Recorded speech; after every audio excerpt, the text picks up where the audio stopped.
Hello. I have been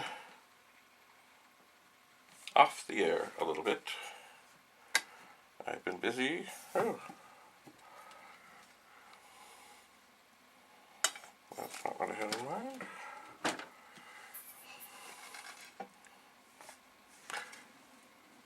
Oh, with life. But anyway, today, although there's no real good way to get a good view of this in this current state of affairs, I have to make some copies on That was easy. the pet. I do.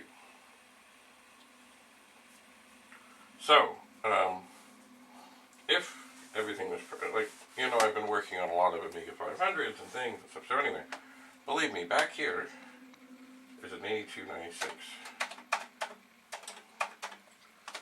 It is.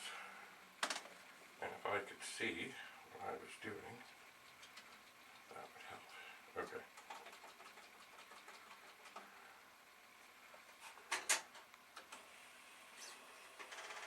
So the sound you hear is the sound of me making a backup from drive 1 to drive 0. And why am I doing that? Well, I have to send some old pet disks away, and so I have to copy them. I do. Yes. So I was not in the best, being I've been kind of busy and on the road a little bit, I was not completely ready to do this. But I will do it. So, I'm not sure if you can hear that, but the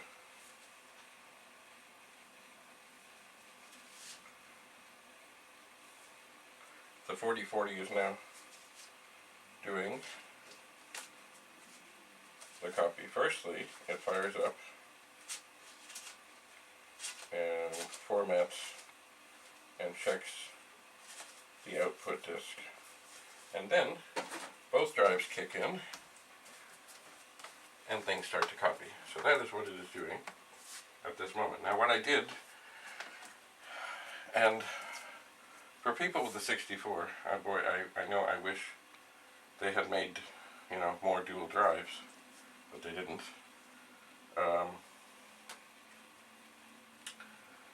I used the backup command. And with the dual drive, and it's funny because of course it just goes on, it just does it. You can be doing other things and programming and stuff while it is doing this. But it is not typically, but quite literally, you type in backup and you put in D1 to D0 with the original disk being in D1 and the disk that's going to be copied in D0, and you press return. And shaboom, it happens. So I was just testing this. It's all good.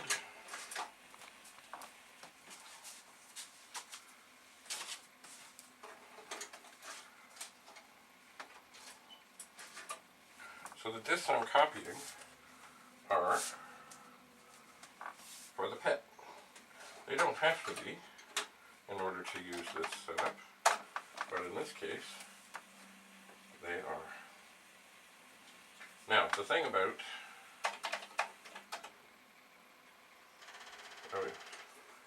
have to close the door or the drive will. Okay, so the thing of it is just checking to make sure. Yes.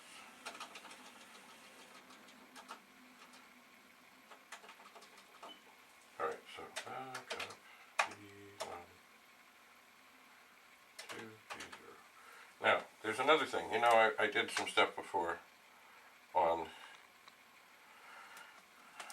the 1541s that actually spin the drive as you put the disk in, this is a good thing, because in the old days we often had to do what was called tickling the drive to get things to copy properly. So I have drive 0 open and drive 1 closed. So as I issue the command and the drive starts to spin, I close the door. Oh, I came up with an error. Maybe I didn't do that quite quick enough. Okay.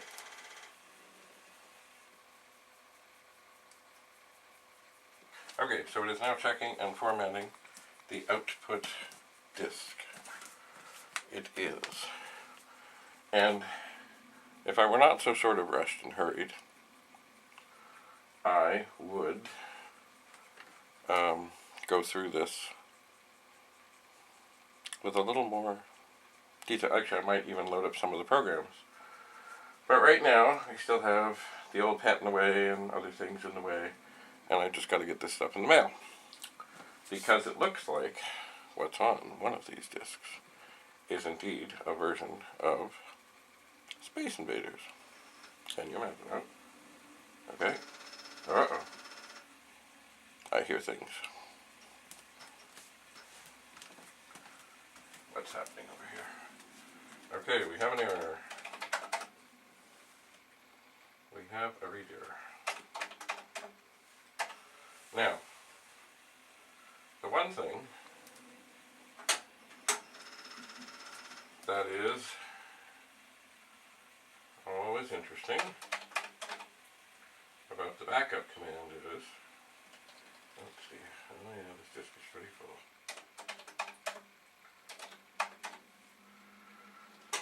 Backup T1 to T0. I'll try that again. The backup command does not do programs one at a time, it does tracks and sectors.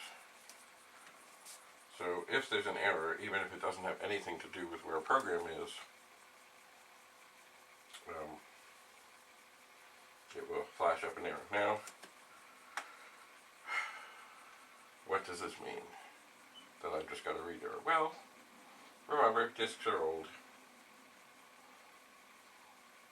Very old. Perhaps I did not properly tickle drive 1 and it was upset because when I did the directory it came up a little funny. So we'll try to do the backup again. This is where things went poorly the first time.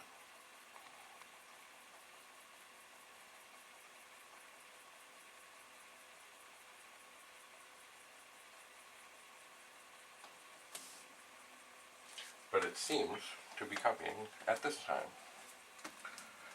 So it's funny, you know, I wish I could find my disk notcher because I would really like to put some other things on some of the backs of these disks. Because the fellow I'm sending these to he's been around a long time and he's a good fellow. A nice man. But I can't find the disk notcher. I am tempted to take scissors and notch. I'm not sure I will do that. We will see.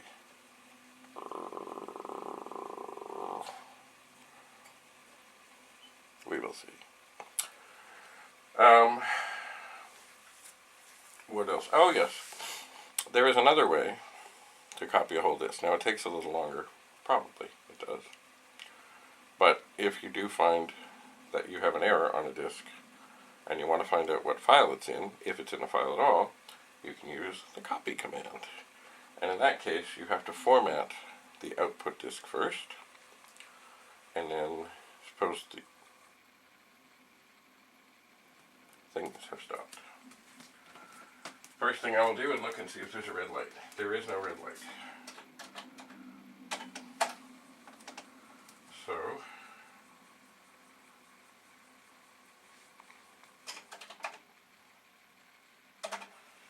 I will look, and it seems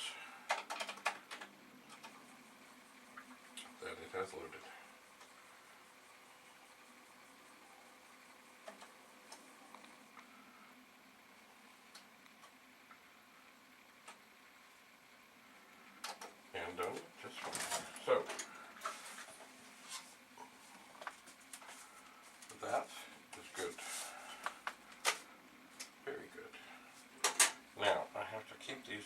I do not have labels on them yet. So there is a disc freshly copied. Now, let's try another.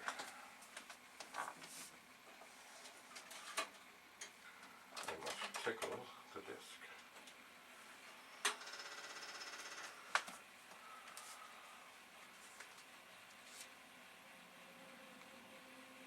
Great. So that worked. I must tickle drive 0.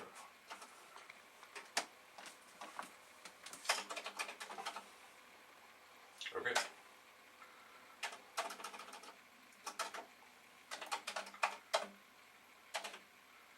Oops. Back up. D1, 2, D0. Now tickle again.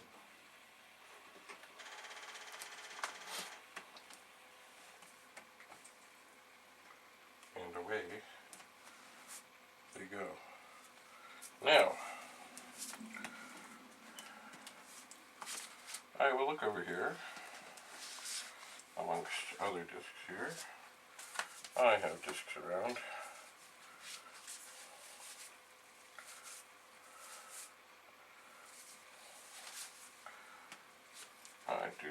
I would like to send all these in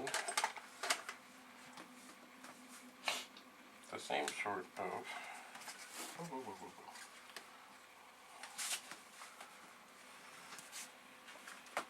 disc envelope-y things as I could, if I can.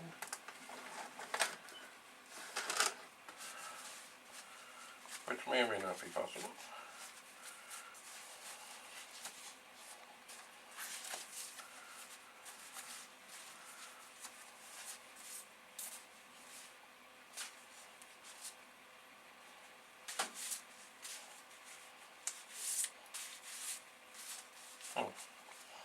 There. Oh, so many discs to go through.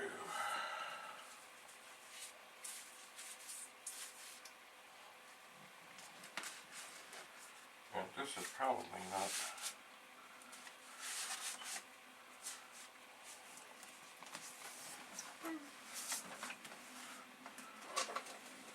what I would typically like to do, but I am going to. Maybe I'm not. Two of those don't look so great. I will look for others. I don't, there was a whole big controversy years ago about whether or not you put a label on a disc and write on it, or you don't. And I would say that you do. You be careful, but you don't use pen.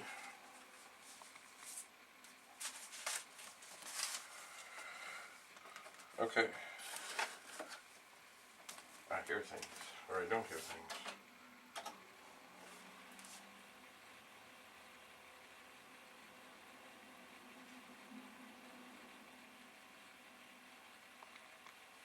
Okay. We have copied.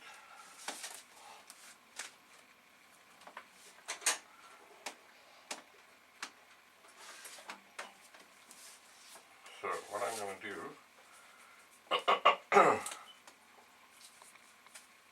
is I'm going to write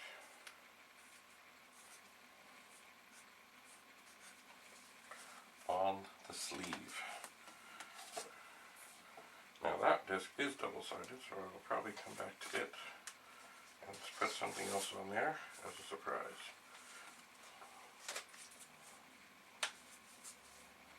I think I will.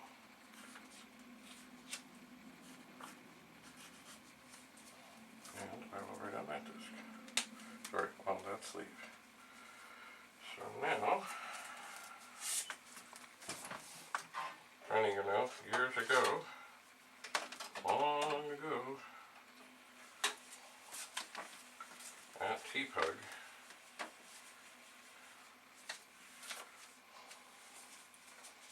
I copied thousands of disks. But we had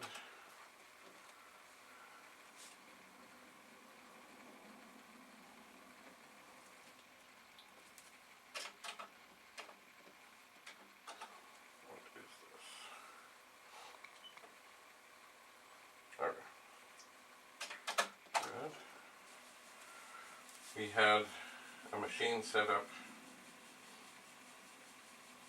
with a whole whack of drives back.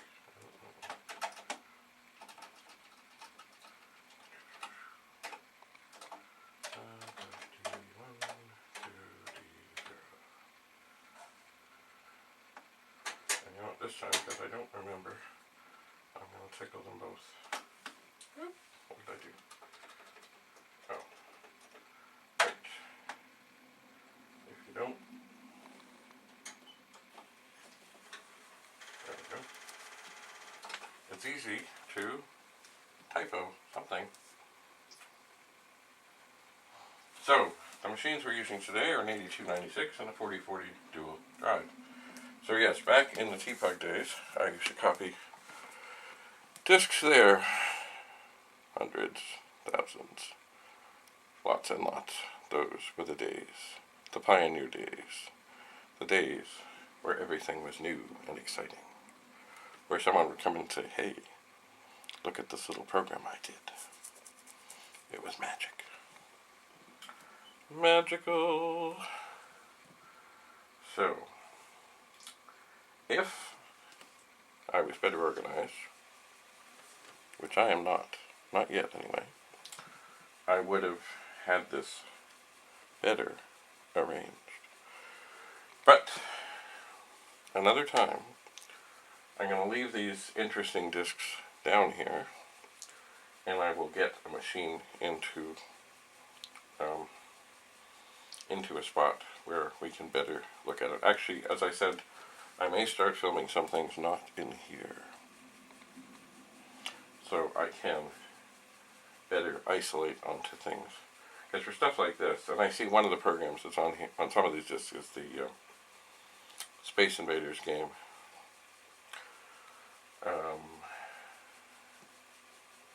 It's cool to look back at the early days and see the way things were. So the backup is continuing. I don't know if you can hear that or not, but it seems to be going okay.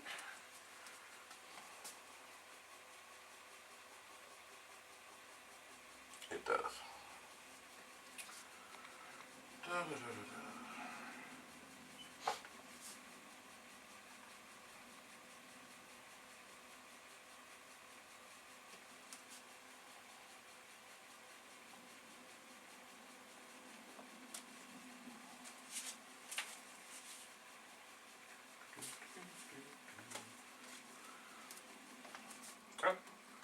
and that one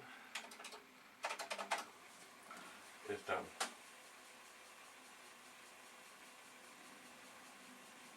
And it's all good.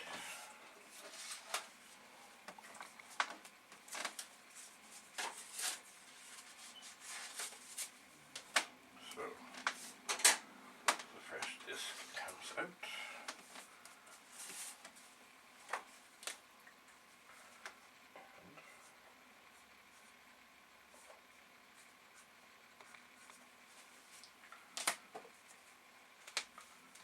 We're doing well.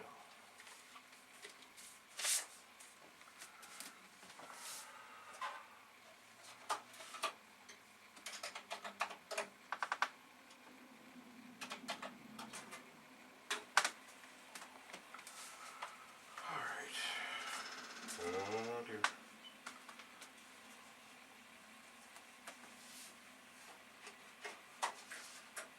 That's never a good sound.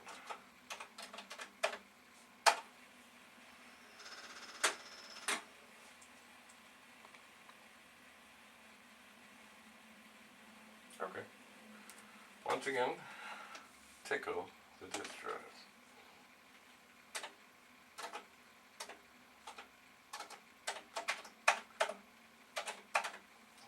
And we will prepare to tickle.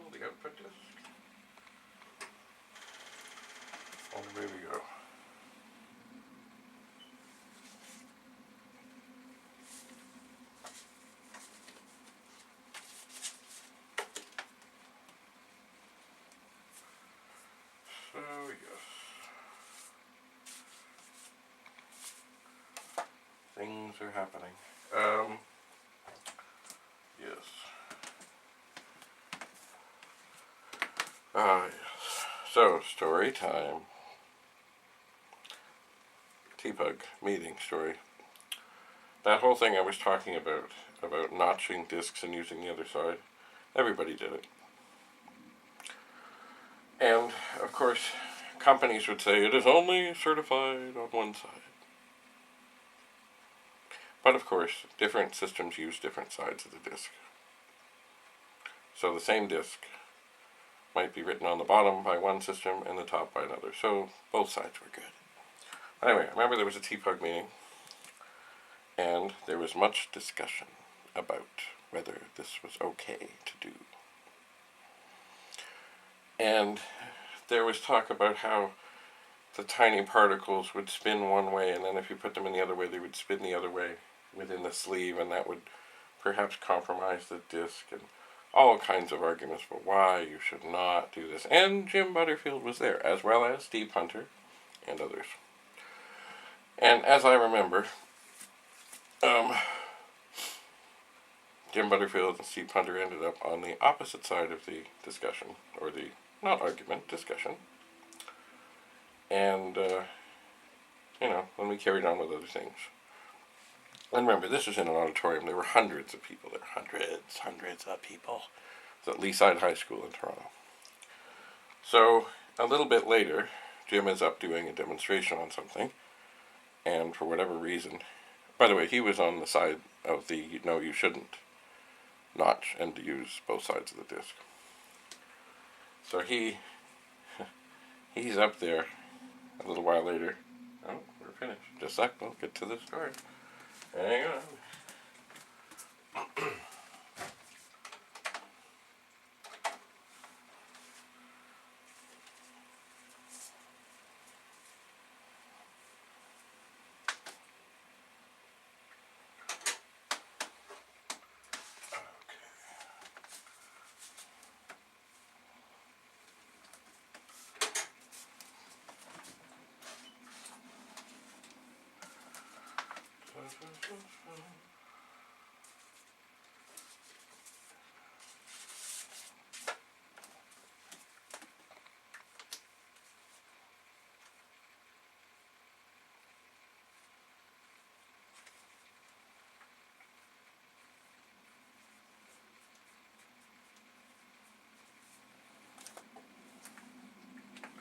Alright.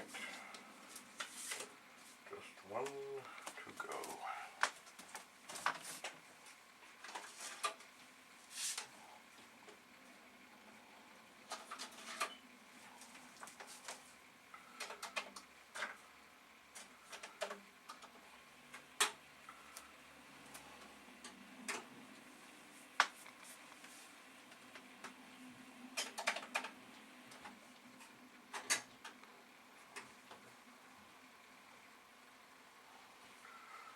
Okay.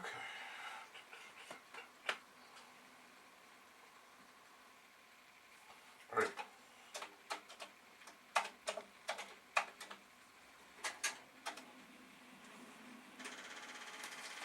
All right, back to the story. So, later on in the meeting, Jim Butterfield is up at the front working on a pet. Not working on, but working with a pet, and there's a dual drive there, and he's done something. And remember, he was very much against notching and double-siding discs. But, and the funny thing is, I don't know if he really did this or not, but, because we were all, back a ways, and he's up at the front, and we're in the dark, and there's a big projector with what's going on. But anyway, for whatever reason, he doesn't seem to be able to find what it is that he's just done, and the program he's looking for. And then he just says,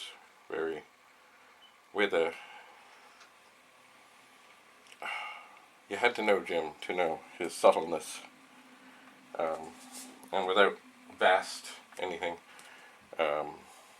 like not overdone, not overplayed. Now, he just said, in a quiet sort of Jim Butterfield voice, said, "Well, oh, hang on, it's not here." And you hear him doing things. He said, "Well, I'll just turn this over." And of course, the room roars. And I don't know if he was putting another disc. I don't know if he was turning the disc over. We don't know what he was doing. But he did find the program he wanted to show us. So, it's all good. Anyway, so today we're using the backup command. At some point I'll do better at showing you how this does its thing. The copy command is also helpful in that it actually goes through and copies each file one at a time. So if you have a disk that's been used a bunch, and I guess you want to defragment it and put things sort of in better order, you can copy. Also, of course, if you have an error on a disk that isn't where the good stuff is, then you can get all the files off. And if it is where a file is, you can figure out what file is corrupt. So there are other things. Then, of course, we might be done. The other program, of course, you can use is one by Jim Butterfield that was quite magical, called Copy All. Now, it was not used so much in the dual drives, but it could be. It could be. But mostly it was when you had two drives, different device numbers, etc., etc. As you see when you first started up, it asks, what device, what drive, what device, what drive. And then you can copy things. Magical. Anyway, but today we are backing up. So we'll do a directory.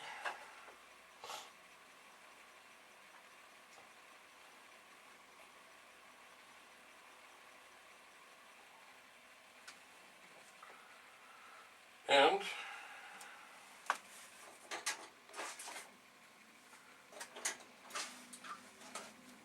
we're all good.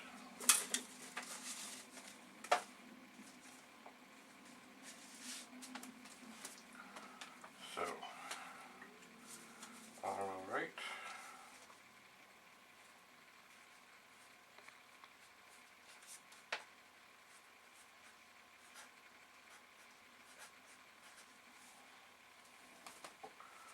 And shaboom.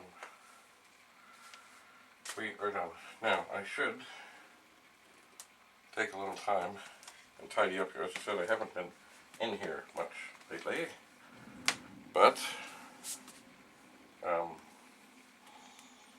I'm not going to do that right now. More and more. I think maybe I will snag something. Maybe the 8296 and a disk drive, and move them to a location better on their own that we can, sit and look at things. Possibly. Maybe. Anyway, so we have copied some disks. It's all gone well. Remember, with the old drives, even the 1541s at time, you have to tickle them, and all that means is that if you have a turn down door, you turn it.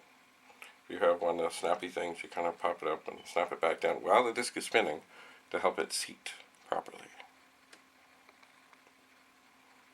So, thank you for being here. We will meet again, perhaps soon.